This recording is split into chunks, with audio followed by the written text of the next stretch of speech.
Linear transformation T define की गई है R4 से R4 पर और यहाँ पर आप स्ट्रक्चर देख सकते हैं T x Y Z W.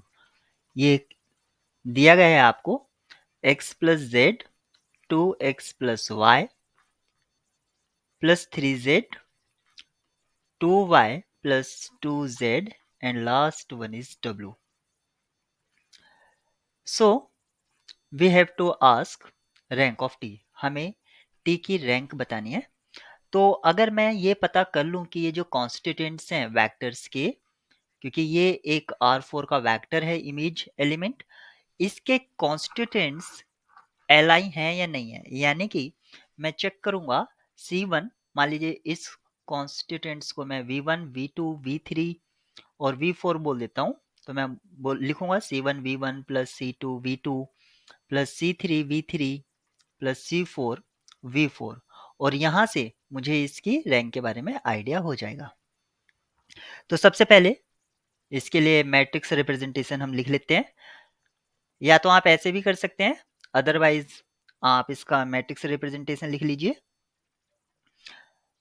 Standard order basis आप जानते हैं, तो TE1 हमें क्या मिलेगा 1 2 0 0, और अगर इसको लीनियर कॉम्बिनेशन में आप लिखेंगे तो 1 E1 plus 2 times E2 plus 0 E3 plus 0 times E4। अब TE2 निकालेंगे हम, जो कि मिलेगा हमें 0 1 2 0 इस तरह से। फिर हम TE3 निकालेंगे और ये होगा 1 3 2 0, और फिर TE4 ये हमारा होगा 0 0 0 1। अब हम इसका मैट्रिक्स रिप्रेजेंटेशन अगर लिखते हैं तो वो हमें क्या मिलेगा, मैं इधर की साइड लिख लेता हूं 1 2 0 0 0 1 2 0 0 1 2 0 1 3 2 0 एंड लास्ट वन इज 0 0 0 1। इस पर एलिमेंट्री रो ऑपरेशन लगाइए।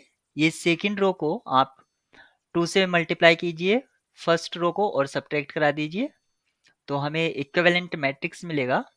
पहला रो सेम 1 0 1 0, दूसरा रो मिलेगा हमें 0 1 1 0, थर्ड रो मिलेगा 0 2 2 0 एंड द लास्ट रो मिलेगा 0 0 0 1।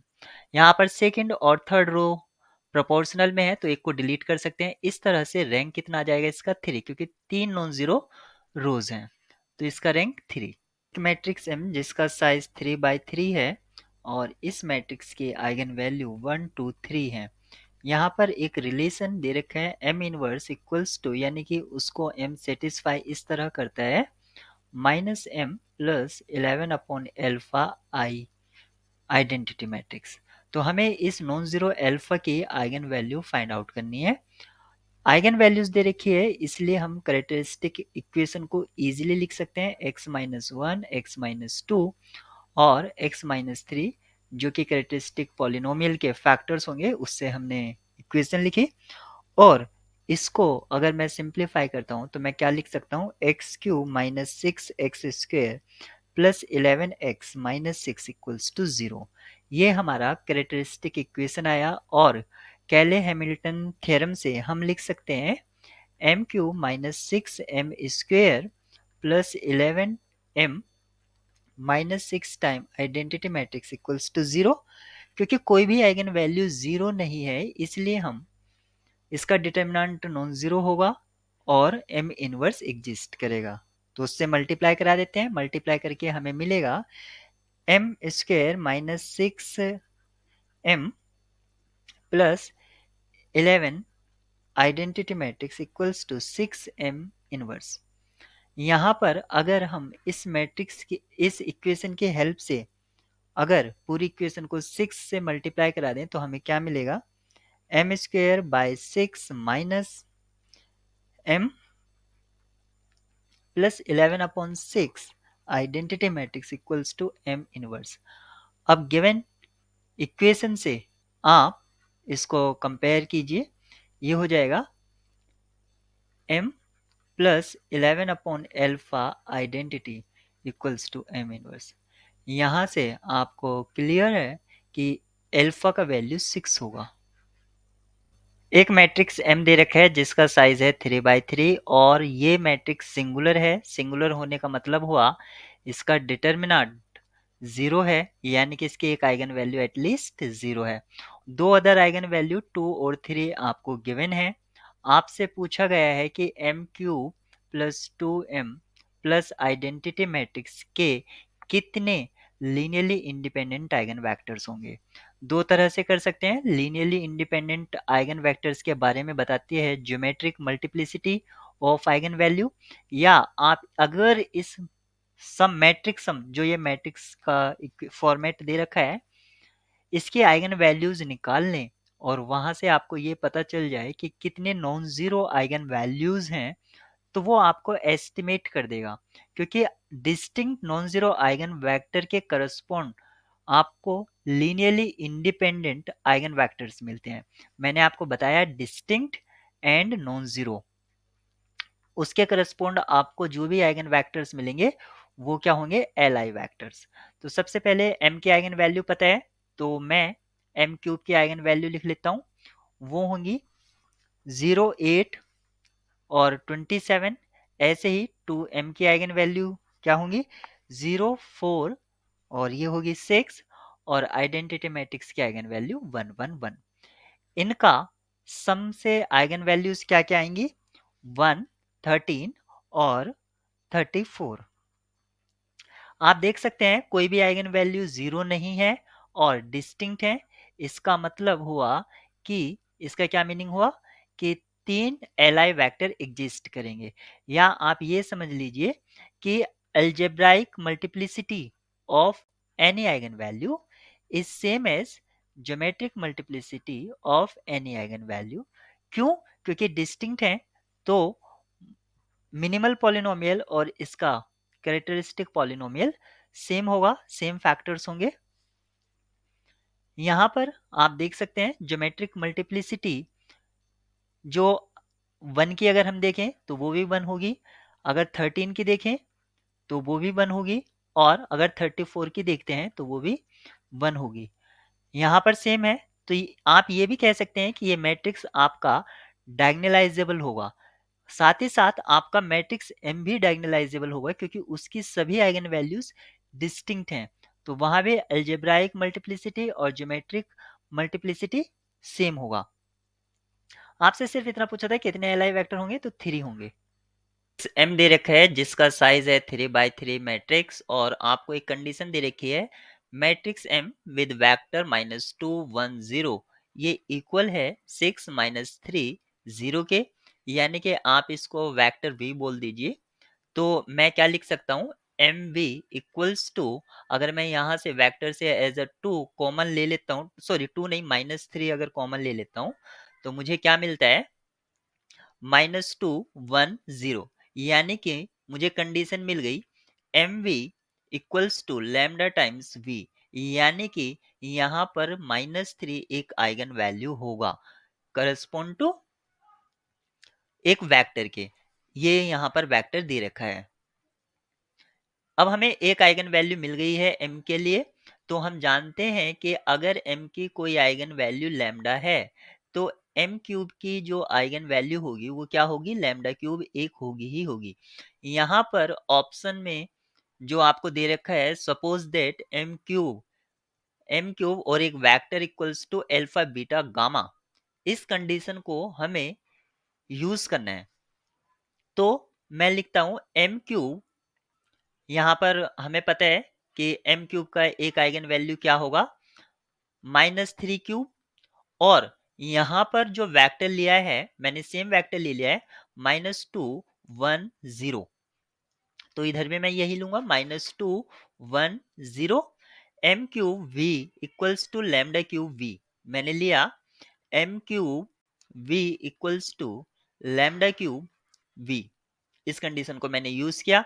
अब आपको यहाँ पर जो गिवन वेक्टर है जो आपको फाइंड आउट करना है m क्यूब 1 - ½ और 0 चाहिए। आप इस वेक्टर से हर एक कॉन्स्टिट्यूएंट से -2 आउटसाइड ले लीजिए। तो अगर मैं -2 आउटसाइड लेता हूं तो मैं क्या लिख सकता हूं, -2m³ और इस वेक्टर को मैंने लिखा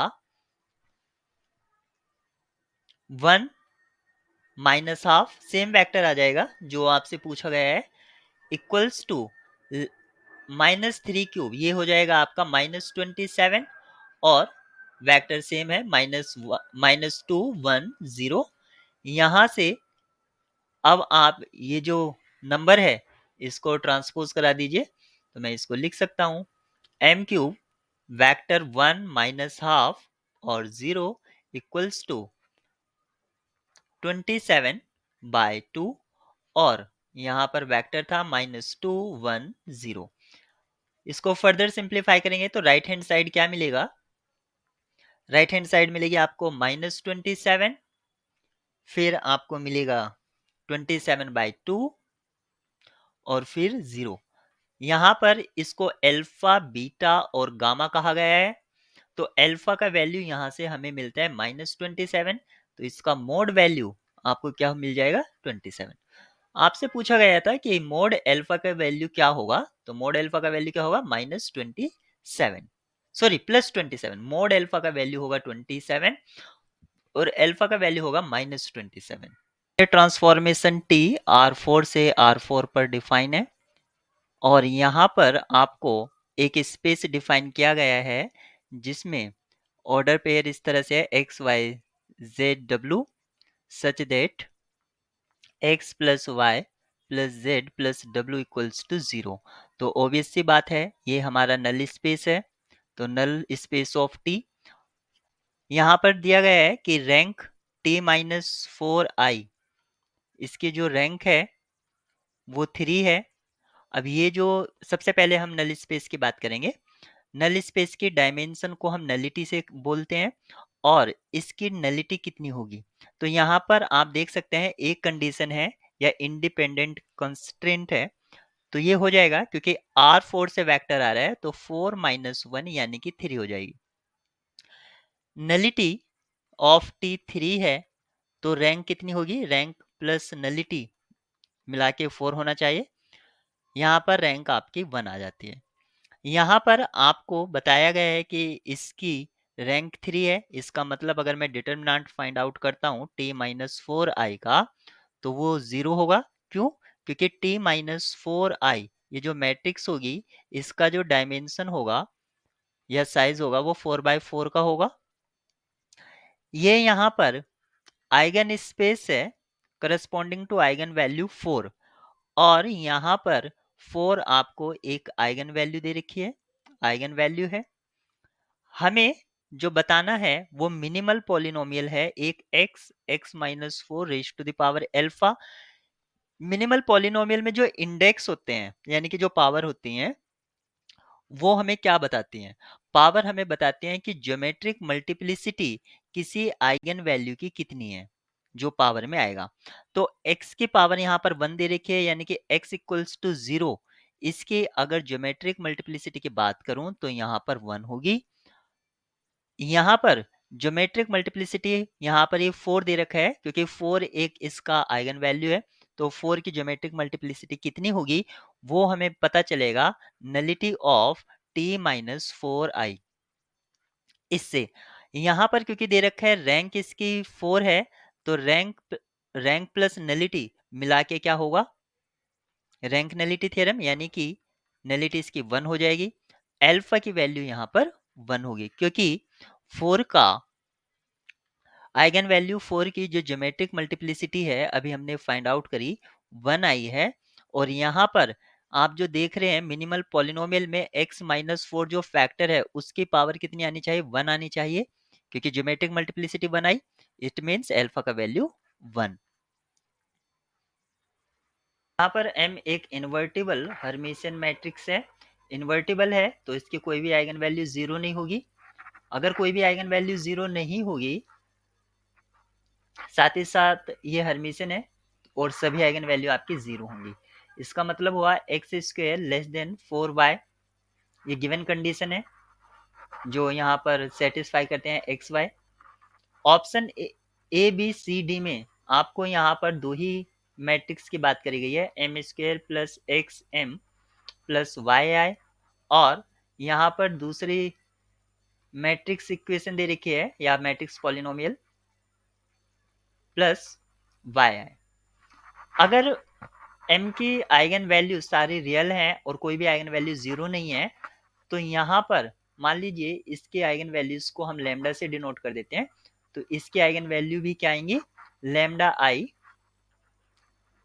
आई square plus x lambda I plus y, और इसकी आइगन वैल्यू भी क्या होंगी, lambda I square minus x lambda I plus y, इस तरह की होंगी। अब यहाँ पर कोई भी आइगन वैल्यू जीरो नहीं है, तो अगर हम यहाँ से, क्योंकि ये आइगन वैल्यू है, तो हम मान लेते हैं कि इसकी एक आइगन वैल्यू जीरो है। यहाँ पर जो मैट्रिक्स के बारे में पूछा गया था कि ये इन्वर्टिबल होंगे या नॉन इन्वर्टिबल, हम जानते हैं, ऑब्वियस सी बात है कि इसकी कोई भी आइगन वैल्यू जीरो नहीं है, लेकिन हमने अज्यूम कर लिया है कि इसकी एक आइगन वैल्यू जीरो है, तो लैम्डा आई का वैल्यू आपका जीरो मिलना चाहिए एटलीस्ट। तो यहाँ पर अगर मैं क्वाड्रेटिक फॉर्मूला अप्लाई करता हूँ तो वहां से क्या रिलेशन मुझे मिलेगा, minus x plus minus x square minus 4y upon 2, और इस इक्वेशन से मुझे रिलेशन मिलेगा x plus minus x square minus 4y upon 2। आप यहाँ पर देख सकते हैं, यहाँ पर कॉम्प्लेक्स आइगन वैल्यू एग्जिस्ट करेंगी अगर होगा तो, लेकिन हम जानते हैं कि हर्मिशियन मैट्रिक्स से जो पॉलिनोमियल बनता है, मैट्रिक्स पॉलिनोमियल, वो भी हर्मिशियन होगा, इसकी सारी आइगन वैल्यू जीरो होंगी, सॉरी सारी आइगन वैल्यू रियल होंगी, लेकिन यहाँ पर कॉम्प्लेक्स आ रहा है, इसका मतलब हमारी अजम्पशन रॉन्ग है, यानी कि कोई भी मैट्रिक्स जो गिवन है वो सिंगुलर नहीं है, यानी कि कोई भी आइगन वैल्यू जीरो नहीं होगी। ऑप्शन डी आपका करेक्ट होगा।